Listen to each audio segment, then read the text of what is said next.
বাংলাদেশের নাগরিকেরা অনেক ইউরোপিয়ান দেশে যেতে গেলে ভিসার জন্য আবেদন করতে হয় দিল্লি থেকে। এইটা অনেক সময় ঝামেলা হয়ে যায়। তাদের কাছে আমাদের একটা সুস্পষ্ট অনুরোধ ছিল যে তারা যেন এই ভিসা সেন্টারগুলো দিল্লি থেকে সরিয়ে অন্যত্র স্থাপন করে, যাতে করে এই মুহূর্তে যারা বাংলাদেশি শিক্ষার্থীরা ইউরোপের বিভিন্ন দেশে যাবেন কিন্তু বাংলাদেশে তাদের দূতাবাস নেই, তারা তো যেতে পারছেন না, প্রক্রিয়াটা বিলম্বিত হচ্ছে। ভবিষ্যতে যেন এরকম বিলম্বিত আর না হয় সেজন্য দিল্লিতে সেন্টার না রেখে আমরা অন্যান্য দেশে সরিয়ে নেওয়ার কথা বলেছি। এটা হচ্ছে ইউরোপিয়ান ইউনিয়নের সাথে আমাদের যে কথা হয়েছে সেটার ব্যাপারে, এবং আমাদের পক্ষ থেকে তাদেরকে বিভিন্ন ইস্যুতে যে অপপ্রচারগুলো চালানো হচ্ছে এই অপপ্রচারের বিষয়ে বলা হয়েছে।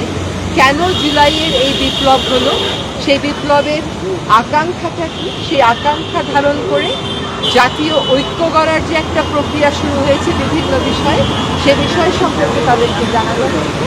এবং এই যে জুলাই আগস্টে যে হত্যাকাণ্ডগুলো হয়েছে এই হত্যাকাণ্ডের বিচারের ক্ষেত্রে যে আমরা ব্যবস্থা গ্রহণ করেছি এই ব্যাপারেও তাদেরকে আমরা অবহিত করেছি। আমরা ভারতীয় সচিবের সাথে যে প্রধান উপদেষ্টার বৈঠক হয়েছে সেখানে আমাদের পক্ষ থেকে এবং তাদের পক্ষ থেকে বারবার তারা বলেছে যে তারা বাংলাদেশের সাথে দ্বিপাক্ষিক যে সম্পর্ক এটা এগিয়ে নিতে এবং আরও জোরদার করতে আগ্রহী। তারা জুলাই এবং আগস্টে যে বিপ্লব হয়েছে এটা তারা মনিটর করেছেন, তারা দেখেছেন, তারা অবগত। আমাদের পক্ষ থেকে তাদেরকে বলা হয়েছে যে আমরা সার্ককে শক্তিশালী ভূমিকায় দেখতে চাই। আমরা যে একসাথে বিমস্টেকে আছি এবং এটাতে থাকাটা জরুরি এটাও বলা হয়েছে। আমাদের পক্ষ থেকে বিভিন্ন প্রোপাগান্ডা যেগুলো চালানো হয়েছে সেটার ব্যাপারে উদ্বেগ জানানো হয়েছে এবং হচ্ছে, সেটার ব্যাপারে উদ্বেগ জানানো হয়েছে। এবং আমাদের ক্ষমতাচ্যুত প্রধানমন্ত্রী যিনি ওখানে আশ্রয় নিয়েছেন যে সেখান থেকে কথাবার্তা বলছেন এবং বিভিন্ন কথাবার্তা বলার মাধ্যমে এক ধরনের উত্তেজনা তৈরি করার চেষ্টা করা হচ্ছে, সেটার ব্যাপারে উদ্বেগ খুব স্পষ্ট করে আমাদের পক্ষ থেকে তাদেরকে জানিয়ে দেওয়া হয়েছে।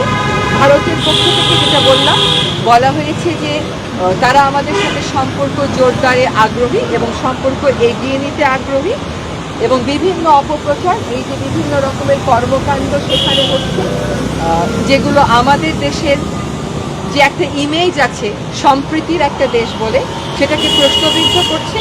আমাদের এই যে জুলাই আগস্টের যে অভ্যুত্থান এটাকে প্রশ্নবিদ্ধ করছে।